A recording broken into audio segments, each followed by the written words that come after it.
Welcome back to the deep dive. Today we're going to do something a little bit dangerous. Oh. We are going to mess with your worldview. I want to start with a little visualization exercise. Just humor me for a second. Okay, I'm in.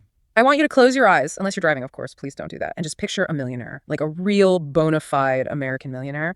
What do you see? I know exactly where this is going. People see the gloss, right? They see the cherry red Ferrari in the driveway, a massive sprawling mansion, maybe with those big Greek pillars out front, a gold Rolex that cost more than my first car. Yeah, exactly. The designer suit, champagne on a Tuesday, all of it. That is the Hollywood image of wealth. It's the Instagram version. It is. It's the music video version of success. But here's the twist, and this is really the foundation of what we're talking about today. Okay. That image. It is statistically wrong. In fact, if you see someone driving a brand new luxury car and wearing a $5,000 watch, the data suggests they're actually less likely to be a millionaire than the guy next door. The guy mowing his lawn in a faded t-shirt. That guy. That's right. Today, we are unpacking the insights from Thomas Stanley's, well, groundbreaking work, The Millionaire Next Door. He spent 20 years studying the wealthy. And here's the key part. Yeah, the key distinction. He didn't study people who look rich.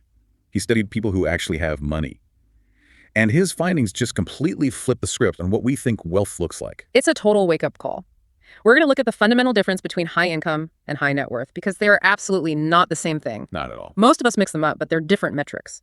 We're also going to give you a specific formula, a scorecard, really, to figure out if you're actually building wealth or if you're just, spinning your wheels. It's a bit of a reality check, but a necessary one. Before we dive into the math of your own personal fortune, we do want to mention a tool to help you keep an eye on the bigger picture. Right. Because building personal wealth is one thing, but understanding the market you're building it in is, well, it's a whole other challenge.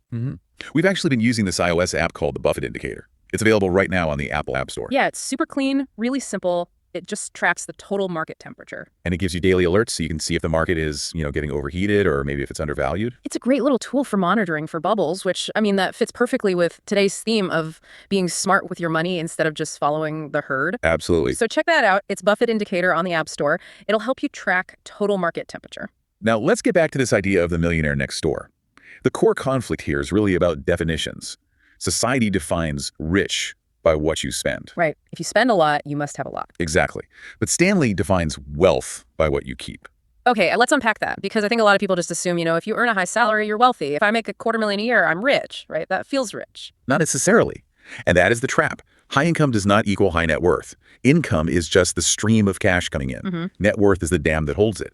You can earn a huge amount of money, that $250,000 a year, but if you spend it all on lifestyle, the big mortgage, the car leases, the lease payments for 2 SUVs, expensive vacations, private clubs, your net worth could be zero or, negative. So in that case, you're just a conduit. You're a conduit for money to pass through. It flows from your employer to you and then immediately out to the bank, the car dealership, the department store. You touch the money, but you don't keep it. That is a terrifying thought. Being a conduit for money, it sounds so vulnerable. If that income stops, the whole lifestyle collapses instantly. Now, the source material gives us a really concrete way to measure this. It's not just a feeling. There's an actual formula. Yes, the wealth accumulation formula. This is the gold standard from the book. It strips away the excuses. It's a really simple calculation, but the results can be pretty brutal. I love this part, though. I was a little scared to run the numbers for myself the first time. Let's walk everyone through it so they can do it in their heads right now. Okay, grab a mental calculator.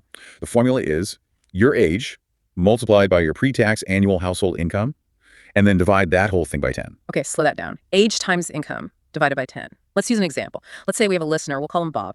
Bob is 40 years old. Okay, Bob is 40. And Bob's household, so his salary plus maybe his partner's salary, brings in $100,000 a year, gross. Right. So we take his age, 40, we multiply by his income, 100,000. That gives us $4 million. $4 million. Then the final step, just divide that by 10. That leaves us with $400,000. So $400,000 is the magic number for Bob. But what is that number? Is that like cash in the bank? Not just cash. That's what his net worth should be. And net worth is everything you own minus everything you owe. Okay. So that includes the equity in his house, his 401k, his savings, minus his mortgage, credit card debts, student loans, all that. Got it. So if Bob is 40, making $100K, and his net worth is exactly $400,000, is he rich? Surprisingly, no. If he hits that number exactly, he is just average. He's a standard accumulator. He's doing what he's supposed to, but he's not exceptional. Wait, that's just average. I mean, a net worth of 4 times your income at age 40 sounds pretty solid. It is solid, yeah, compared to the general population. But in the context of building real wealth, it's just the baseline. Stanley actually breaks people down into these two fascinating categories. You have the PAWs and the UAWs. PAWs and UAWs sounds like dog breeds or something. A little bit. Let's start with PAW. It stands for Prodigious Accumulator of Wealth. Okay. These are the all-stars, the people who are winning the game of money. To be a PAW, your net worth needs to be double the standard formula. Double. Okay, so back to Bob. The formula said he should have $400,000. So to be a PAW, he would need a net worth of $800,000 or more. Yeah. If Bob is sitting on close to $1 million at age 40 on a 100K income. He is a master of this. He is punching way above his weight class. Wow. Okay. And the other side of that coin, the UAW. UAW is an underaccumulator of wealth. And these are the folks whose net worth is half or even less of what the formula says. So for Bob, half of 400,000 is 200,000. Exactly. If Bob is 40, making decent money, but his net worth is only 200,000 or worse, like 50,000, he's an underaccumulator. He's lagging behind. This is where it gets really interesting to me, because when we think of underaccumulators, we probably picture people with low incomes, but that's not what the source says, is it? Not at all. It's totally counterintuitive, but the most common UAWs are often the people you think are rich. Doctors, lawyers, corporate execs, people with really high incomes are frequently the worst underaccumulators. But why? I mean, you'd think making 300 or 400 grand a year would make it easy to stack up wealth. It's the expectation of the lifestyle. Think about the social pressure. If you're a high-powered attorney, you are expected to look the part. Right, you need the big house in the right neighborhood. You need the jumbo mortgage. You have to drive the luxury German car to the client meeting. You have to send your kids to the most expensive schools because that's what your peers do. So they're just running on a treadmill that's moving really, really fast. Exactly. They have a great offense, a huge income, but their defense is terrible. They spend as fast as they earn. That's a perfect segue. The source uses the sports analogy that I think clarifies everything. Offense versus defense. It's simple, but it's profound. Offense is your income. It's your paycheck. Defense is your spending habits, frugality. And the study found over 20 years, that defense is usually the deciding factor. So you can't out-earn bad spending habits. Rarely. I mean, unless you're making tens of millions like a pro athlete, and even they go broke, you just can't out-earn a lack of discipline. The paw, the prodigious accumulator, plays incredible defense. There was one statistic in the source about this defense that just blew my mind. It was about suits. Oh, yeah. The suits statistic. It's a classic. Tell them about the suits. So Stanley surveyed these actual millionaires, the paws. He asked them about their clothes. And the data showed that the majority of them have never paid more than like $400 for a suit. $400. I mean, you walk into a decent department store, you can't even find a blazer for that sometimes. Right. You're looking at $1,500, maybe $2,000 for a good suit. But the millionaire, they're not trying to impress the sales clerk. They're buying utility. Does it look professional? Good enough. Exactly. Meanwhile, the UAW, the guy who makes a lot but says nothing, he's the one buying the $2,000 custom Italian suit. Because he needs to project success. He needs that external validation. He needs people to look at him and say, wow, he must be doing well. The millionaire already knows he's doing well. He doesn't need to wear his net worth on his sleeve. It's that whole big hat, no cattle thing, or I guess nice suit, no savings. And it extends to everything. Cars are probably the biggest wealth killer. The UAW drives the latest model luxury car, leases it, trades it in every 2 years. They're just constantly paying a premium to look wealthy. And the paw, the actual millionaire. They're what the industry calls the gray ghosts. They buy used. They buy reliable. The source specifically mentions, like, used Toyotas or Fords. They drive them for 10 years. They don't care if the neighbor thinks they can't afford a new car. They don't. They value financial independence way more than they value social standing. That implies a certain level of confidence, doesn't it? To drive a 5-year-old sedan when you could afford a Porsche. It's the ultimate confidence. It's knowing you have $1 million, $2 million in the bank. That money gives you freedom. The guy in the leased Porsche is stressed. He needs the next bonus check. Yeah. The guy in the used Toyota can quit his job tomorrow. That's real wealth. It's almost like a secret society. The people with the real money are just hiding in plain sight. Huh. And fake it till you make it is just a recipe for being a UAW forever. If you're faking it, you're consuming the capital you need to actually make it. So we've got the math, we've got the defense. But there's another resource that these prodigious accumulators manage differently, and that's time. Yes, this is a huge one. The source shows a direct correlation between the time you spend planning your finances and how much wealth you build. How much time are we talking? Are these people, like, day trading all day? No, absolutely not day trading. It's about household management. Paws treat their finances like a business. They dedicate, maybe 8 to 10 hours a month just looking at their numbers. 10 hours a month, so a couple hours a week. What are they even doing in that time? They're budgeting. They're reviewing spending to see where the defense slipped. They're researching investments, tax planning. They are proactive. And the underaccumulators. They rarely plan. They only pay attention when they feel financial anxiety or, when they run out of cash.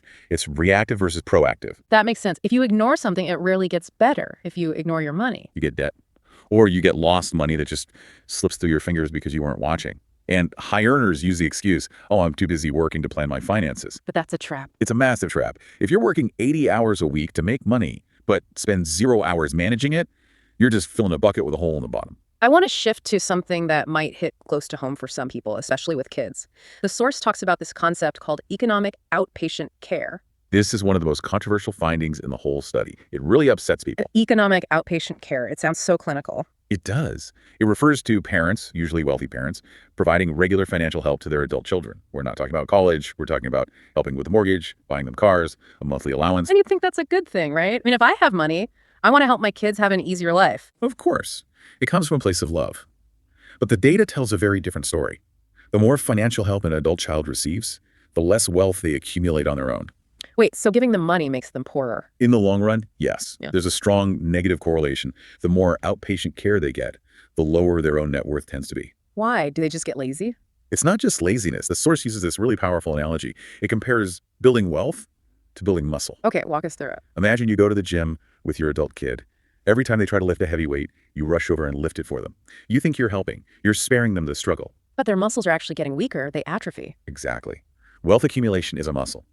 It requires the discipline of saving, the pain of delayed gratification. If a parent removes the need for that discipline by constantly injecting cash, the child never develops the muscle. That's profound. So by making it easy, you're robbing them of the ability to be independent. And you're creating a lifestyle trap. The child now lives in a house they couldn't buy, drives a car they couldn't lease, all subsidized. If the outpatient care stops, their financial life just collapses. So what do the truly successful millionaire families do? They don't just leave cash. They leave habits. They teach frugality. They teach investing. They let their kids lift the weights, even if they struggle a bit. It's teach a man to fish, but for finances, teach a kid to save and he becomes a millionaire. And teach them that looking rich is not the goal. Being financially free is the goal. So if we pull all this together, we basically have to stop judging our neighbors by what's in their driveway. You really do. It's a complete shift. Next time you see the guy in the old t-shirt washing his 10-year-old sedan, don't pity him. He might be the wealthiest guy on the block. And the guy in the shiny new SUV across the street. He might be drowning in debt, living paycheck to paycheck to service that image. Wealth is hidden. Consumption is visible. Don't confuse the two. It's all about the gap between what you earn and what you spend. That's it. And you can control that gap. You can control your defense. You can control whether you buy the $400 suit or the $2,000 suit. I think everyone listening right now needs to do two things. First, download that Buffett Indicator app we mentioned. But second, sit down tonight and run the formula. Age times income divided by 10. It's a sobering exercise, Yeah. but it's the starting point. Are you a PAW or a UAW? Once you know, you can start adjusting your defense. It's never too late to start playing better defense. It's not how much you make, it's how much you keep. That's the mantra. Absolutely. And remember, true wealth is quiet. It doesn't need to scream for attention with flashy logos. It's the peace of mind of knowing you're secure. I love that. True wealth is quiet. Before we sign off, I just want to leave you with one last question to ask yourself. If you stopped working today, right now, no more paychecks, how long could you survive on what you saved? That is the real measure of your wealth. That's the aha moment. If the answer is 2 weeks, you have work to do. If it's 20 years, you're winning. All right, we have to wrap it up there. As always, we need to read the fine print. All analysis is based on publicly available sources and may be subject to revisions or differing interpretations. The content is for educational purposes only and does not constitute investment advice. Conduct your own due diligence before making investment decisions. And hey, if you want to listen to our full deep dive about this topic or access more advanced content, welcome to join the Deep Value Club membership. Also, don't forget to subscribe to us on Apple and Spotify podcasts. The channels are Deep Value Investing and LuluVC.com. We've got a lot more deep dives coming your way. Thanks for listening. Go count your money and maybe cancel that new car order. See you next time.